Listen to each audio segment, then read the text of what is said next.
नाम नहीं पता है उनका, वो काफ़ी चर्चाओं में बने रहते हैं, कभी आरक्षण को लेकर विवादित बयान देते हैं, कभी अम्बेडकर को लेकर बयान देते हैं और अभी पिछले दिनों तो वो ये कह रहे थे कि भारत में अगर हिंदू राष्ट्र को स्थापित करना है तो उसके लिए सबसे ज़्यादा जो दोषी हैं वो मुसलमान नहीं बल्कि अम्बेडकरवादी और बौद्ध लोग हैं।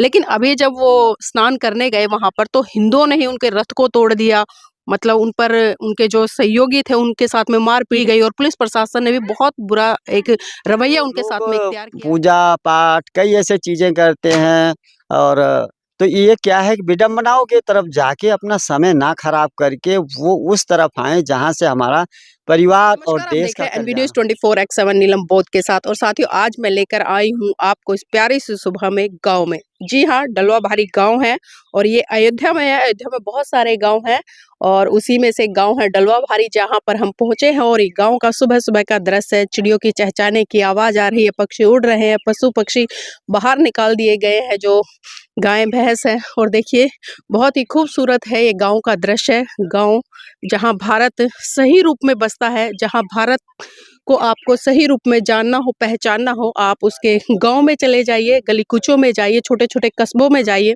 तो आपको सही रूप से जो भारत है उसकी पहचान होगी और यहाँ पर कुछ महिलाएँ खड़ी हैं, मैं उनसे जुड़ने का प्रयास करूँगी और जानने का प्रयास करूँगी। मैडम नाम क्या है? आरती बोल। आरती बोध जी, यहीं पर रहते हैं? जी, अच्छा, आप बोध हैं? जी। बोध कैसे बने? पहले से बोध थे या फिर कुछ घटना घटी जीवन में या कुछ परिवर्तन हुआ? जी नहीं, मतलब पहले तो इतना जानकारी नहीं था लेकिन धम्पसंघ से जुड़ने के बाद पता चला कि असली बोध, असली अम्बेडकरवादी क्या बन होते हैं। जी, अच्छा ये धम्पत संघ क्या है? क्या कर रहा है धम्पत संघ? जी, ये एक स्कूल है, विश्व शांति निवारण स्कूल है और इसमें धम्म की बेसिक शिक्षा दी जाती है, जानकारी दी जाती है अपने जीवन में अप्लाई करने के लिए और इससे बहुत ही प्रभाव पड़ता है। अच्छा कैसे जुड़े स्कूल से? आपके गाँव में चल रहा है ये विश्व शांति स्कूल? जी नहीं, ये ऑनलाइन मीटिंग चलती है और हम लोग ऑनलाइन ही जुड़ते हैं, ऑनलाइन ही इस पे मीटिंग चलती है रात को 9 बजे और उसी पे सब लोग जुड़ते हैं, अपना इस पे सीखते हैं। अच्छा ऑनलाइन सिखाने का काम किया जाता है। तो आपने कुछ सीखा हो धम्पत संघ से हमारे दर्शकों को वो सुनाएँ थोड़ा-सा। जी, धम्पसंघ से मनो पुब्बं गमा धम्मा मनो सेठा मनोमया मन साचे पदुठेन भा सती व करोति व ततो नंग दुख मनुएति चक्कं व वहतोपन।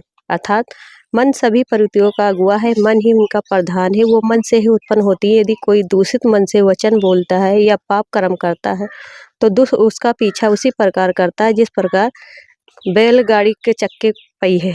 जी, अच्छा ये बात किसने कही है? क्योंकि बात बहुत खूबसूरत है कि मन सभी प्रवृत्तियों का अगुवा है, मन ही उनका प्रधान है। ये बातें किसने कही हैं? जी, ये बातें भगवान बुद्ध ने कही है, तथागत बुद्ध ने। जैसे कि ये अकोछी मंगा उधी मंगा जीनी मंगा हसी में ये चातंग उपनहंती वेरन तेसन न सम्मति। इसका अर्थ है उसने मुझे डांटा, उसने मुझे मारा, उसने मुझे जीत लिया, उसने मेरा सब कुछ लूट लिया। जो ऐसा मन में नहीं बनाए रखते हैं उनका वैर शांत हो जाता है। अच्छा जो अभी आपने ये गाया कि अकोछीमंग, अवधिमंग ये कौन-सी भाषा है? संस्कृत है क्या? जी नहीं, ये पाली भाषा है। ये पाली भाषा है, जी, मतलब मूल भाषा रही है भारत की। जी, जी, ये पाली भाषा है। जी, हाँ। अच्छा और कुछ जानते हैं? जी और ना ही वेरेन वेरानी सम्मति कुदाशनंग आवेरेन चा सम्मति एस धम्मो सनातनो। इस संसार में वेर से वेर कभी शांत नहीं होते, आवेर से ही वेर शांत होते। यही संसार का सनातन नियम है। यही संसार का सनातन नियम है। तो आपके जीवन में कोई ऐसी घटना घटी हो जब आपने इन गाथाओं को अपने जीवन में उतारा हो और उससे सुधार किया हो? जी, इससे तो मैं अपने घर का ही मतलब अपने परिवार में ही ये गाथा का पालन करती हूँ। कोई भी कुछ कहता है तो उससे दिल से नहीं लगाती हूँ, उसी समय वो छोड़ देती हूँ और इससे बहुत प्रभाव पड़ता है। मेरा मन शांत रहता है, मैं किसी के प्रति नफ़रत, वैर नहीं रखती हूँ अपने मन में। वो जो हुआ उसी समय मैं उसको भूल जाती हूँ। जी, बहुत-बहुत धन्यवाद हमारे साथ जुड़ने के लिए। तो देखिए, बहुत ही महत्वपूर्ण बात इन्होंने कही है और जो इन्होंने धम्पत संघ से सीखा है, धम्पत की जो गाथाएँ हैं, जो भगवान बुद्ध ने मानव कल्याण के लिए कही हैं और वास्तव में कोई भी व्यक्ति इस तरह की गाथाओं को अपने जीवन में धारण करता है और उनका वाचन करता है, तो मुझे लगता है उनके जीवन में बहुत बड़े स्तर पर परिवर्तन आ जाएगा। और यहाँ पर आदरणीय जी भी बैठे हैं, मैं उनसे भी थोड़ा चर्चा करना चाहूँगी क्योंकि गाँव से ही हैं। आदरणीय जी, नाम क्या है आपका? अब मेरा नाम राज बहादुर है। राज बहादुर जी, पहले तो थोड़ा गाँव का परिवेश बताएँ, कौन-सा गाँव है? यहाँ किस तरह के लोग रहते हैं और जो सामाजिक पृष्ठभूमि है, उनकी किस तरह की है? ये ग्राम डेलवा भारी है और अयोध्या डिस्ट्रिक्ट से बिलोंग करते हैं हम। तो यहाँ पर जो है अभी शुरुआती है, तो इसलिए अभी इस पर जितना ध्यान नहीं लोग दे पा रहे, लेकिन वैसे अभी देखा गया कि कुछ लोग आगे कदम बढ़ाया इस बाबत में, और उनको अच्छा लगा है। ऐसा भी बोला, कई लोगों ने ऐसा बोला कि मुझे जानकारी अभी हुआ है, नहीं और कोई पहले मिला होता तो उससे मैं पहले से क्यों नहीं आई इस समाज में। तो जी। आने को तैयारी है धीरे-धीरे, और हम सभी प्रयास कर रहे हैं कि ऐसा जो है हो और सबको इसका पता चले कि बाबा भीमराव अंबेडकर जी ने जो हमें आज तक दिया है, उससे हम वंचित कैसे रह गए। और आपके माध्यम से जानकारी प्राप्त हुई, अच्छी हुई है, और मेरा प्रयास यही रहेगा कि जल्दी से जल्दी और अधिक लोग इसमें जुड़ें और इससे जो है अपना जानकारी और फ़ायदा भी उठाएँ।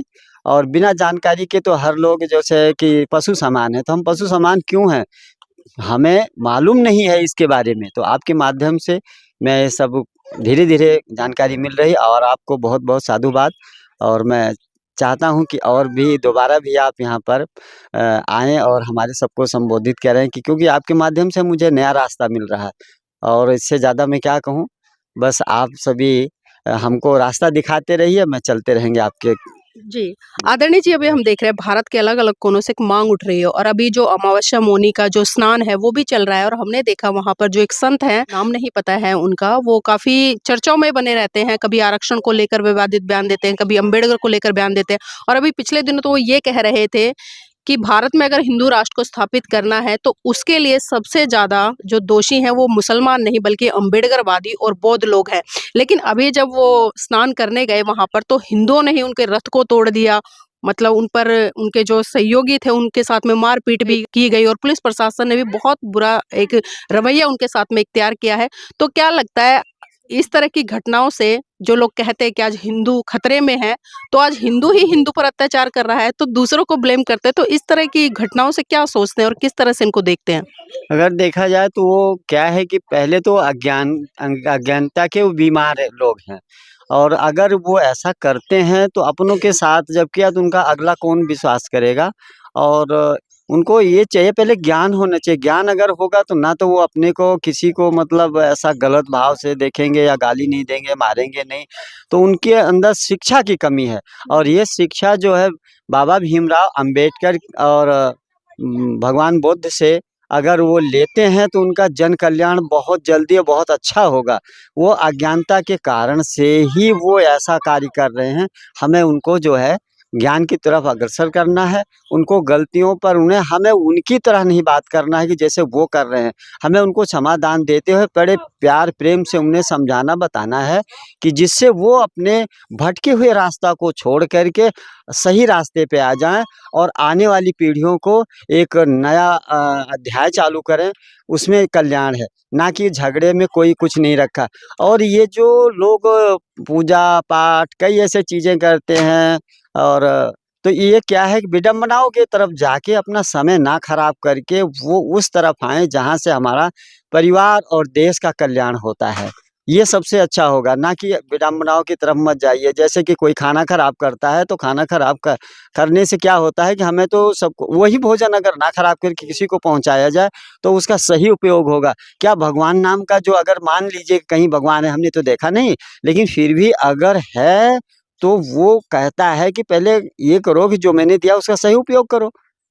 अगर उसको फेंक देते हो, पत्थर की मूर्ति पे चढ़ा देते हो, क्या फ़ायदा? एक भूखा सड़क पर लोटा पड़ा है, कुछ क्षण बाद उसके अचेत होते-होते वो मर भी जाता है। किसके कारण? भोजन खराब है, तो अज्ञानता के कारण पत्थर पे मत अपना समय और भोजन को खराब करिए, उसको सही जिनको आवश्यकता है। अगर आपके पास भगवान या भगवान बुद्ध ने कुछ दिया है शिक्षा के माध्यम से, तो उसको सही उपयोग मिला है, उनको खिलाइए, उनको पिलाइए। एक ही दिन करिए और अच्छे मार्ग पर अपना सोच रखिए, जिससे सबका कल्याण होगा। नमो बुद्धाय, जय भीम।